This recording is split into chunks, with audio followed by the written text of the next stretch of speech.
सी blockchain मतलब ये होता है जो एक बहुत बड़ा नेटवर्क है, ठीक है। Blockchain is a entire network जहाँ पे there are different different blocks जो कहीं ना कहीं आपके ट्रांजेक्शन अप्रूव करता है। ओके। नाउ इंडिया के अंदर या पूरे वर्ल्ड वाइड आपने बात करें कि बहुत सारे ब्लॉकचेन नेटवर्क आपने आपने कहीं ना कहीं सुने रहेंगे कि जैसे एक यस यस पॉलीगॉन का ब्लॉकचेन नेटवर्क है, यस। ठीक है। एक पर्टिकुलर क्रिप्टो कंपनी का एक ब्लॉकचेन नेटवर्क है, एक बिनांस का है, एक इथेरियम का है।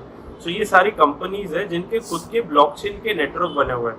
मतलब ब्लॉकचेन ओके। मतलब समझ लो कि आपकी पूरी दुनिया, जैसे हम अभी पृथ्वी में रह रहे हैं, पृथ्वी के अंदर फॉर एग्जांपल प्रीतम दा आपकी ये पूरी पृथ्वी है, ठीक है, कंसिडर करो ये यस ब्लॉकचेन है।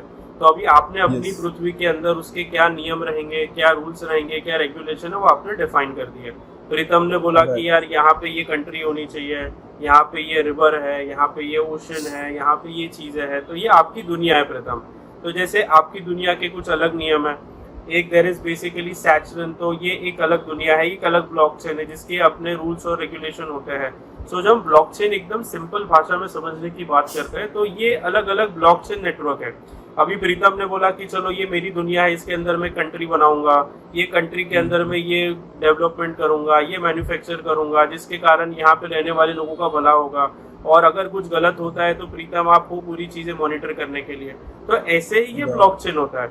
जैसे पॉलीगॉन का एक पूरा ब्लॉकचेन है, जैसे इथेरियम का ब्लॉकचेन है। तो ये सारे ब्लॉकचेन के अंदर बहुत सारे एप्लीकेशंस होते हैं। जैसे हम कंट्री बोला आपने, इसके अंदर बहुत सारी कंपनीज आती है, कंपनीज बेसिकली अपने अपने एप्लीकेशंस बनाती है यूजर्स के लिए, और ये पूरा उसका जो बेस होता है वो एक पर्टिकुलर ब्लॉकचेन होता है, और इसी राइट। के आसपास ये पूरे ट्रांजेक्शन घूमते रहते हैं। अभी आप बोलोगे कि यार ये प्रीतम की दुनिया है, ये थोड़ी महंगी है, तो चलो हम एक ऐसी दुनिया बनाए जो थोड़ी सस्ती हो, जो सस्टेनेबल हो, ठीक है। सो ऐसे ही ब्लॉकचेन के अंदर है।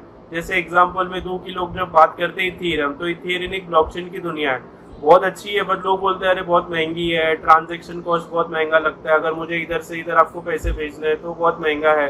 तो फिर पॉलीगॉन आके बोलते हैं अरे यार ये तो बहुत महंगा है, चलो इसको फास्ट बनाते हैं। तो पॉलीगॉन ने एक अपना ब्लॉकचेन नेटवर्क इसके ऊपर क्रिएट किया जिसके अंदर ट्रांजेक्शन बहुत सिंपल इजी हो जाता है। सो ये ब्लॉकचेन बेसिकली एक एक कहीं ना कहीं आप मान के चले कि एक दुनिया है जहाँ पे बहुत सारे डेवलपमेंट, बहुत सारी इनोवेशंस कहीं ना कहीं इसके अंदर होती रहती है, बट अल्टीमेटली इसके अंदर कोई मैनिपुलेशन नहीं है। अगर ओके। मुझे प्रीतम को कोई चीजें भेजनी है, प्रीतम को मुझे कुछ चीजें भेजनी है, प्रीतम को कुछ डेवलपमेंट करना है, मुझे कुछ डेवलपमेंट करना है, मुझे कोई एप्लीकेशन बनाना है, मुझे कुछ फिनांस के एप्लीकेशन बनाना है, मुझे कोई स्पॉटिफाई जैसा एप्लीकेशन बनाना है, मुझे अगर इलेक्शन कंडक्ट करवाना है, तो ये सारी चीजें मैं जो उसकी प्रोसेस होगी वो बेसिकली ब्लॉकचेन पे होगी। जैसे मैंने बताया आपकी प्रीतम की दुनिया है, तो प्रीतम की दुनिया में गाने अलग से प्रोसेस पे चलेंगे, उसके अंदर इलेक्शन एक अलग प्रोसेस पे होगा। तो ये जो प्रोसेस हम बात करते हैं ये सारी डिसेंट्रलाइज प्रोसेस होगी। यहाँ पे कोई सेंट्रल प्रीतम मैनिपुलेट नहीं कर सकता है। प्रीतम ये नहीं बोल सकते अरे नहीं यार ये ऐसा चीजें होना चाहिए, यहाँ पे सॉन्ग मेरे हाथ में ही कंट्रोल होना चाहिए, मैं जो चाहूंगा वही सॉन्ग यहाँ पे आना चाहिए। जैसे आपने रशिया में अगर आपने देखा रहेगा, रशिया और यूक्रेन के केस में, तो जब ये रशिया और यूक्रेन के बीच में जो युद्ध हुआ तो बहुत सारी यूएस बेस्ड कंपनी जो सेंट्रलाइज थी उन्होंने अपने अपने कंपनीज का ऑपरेशन वहां से खींच लिए। जैसे हमने बात करें नेटफ्लिक्स हो गया, या तो स्पॉटिफाई हो गया, या तो बहुत सारी बड़ी बड़ी ब्रांड्स ने अपने ऑपरेशंस खींच लिए। नाउ इमेजिन करो कि कितना पावर है, ये सारी कंपनीज अगर एक साथ आपके वहां से चली जाती है तो आपके पास क्या रहता है। सही है। So these are a centralised thing. If that would be decentralise तो कोई भी एक पर्सन डिसीजन नहीं ले सकता इसके बारे में। There would be you and me would be taking a decision.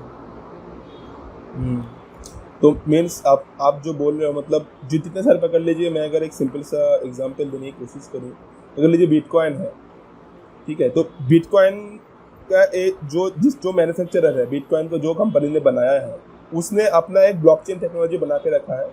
जितने भी सारे बिटकॉइन के ट्रांजेक्शंस होते हैं वो बिटकॉइन का जो ब्लॉकचेन टेक्नोलॉजी है उसके ऊपर हो। एग्जैक्टली। तो अगर दूसरा कोई कंपनी सोच रही कि नहीं यार बिटकॉइन का ये बहुत वो हो गया है, बड़ा हो गया है, उसका चार्जेस बहुत ज़्यादा हैं, ये है वो है, तो दूसरा एक कंपटीटर आता है, बोलता है कि हम भी करेंगे ऐसा सेम चीज़, पर हम यूज़र को और भी सस्ते दाम में देंगे। तो इससे क्या होगा, हमारा भी मार्केट शेयर बढ़ेगा और हम अपने कंपटीटर को एक वो टक्कर देंगे। तो ऐसे आता है इथेरियम आता है, फिर वो अपना ऐसा नेटवर्क बनाता है, फिर अपना काम करना चालू होता है।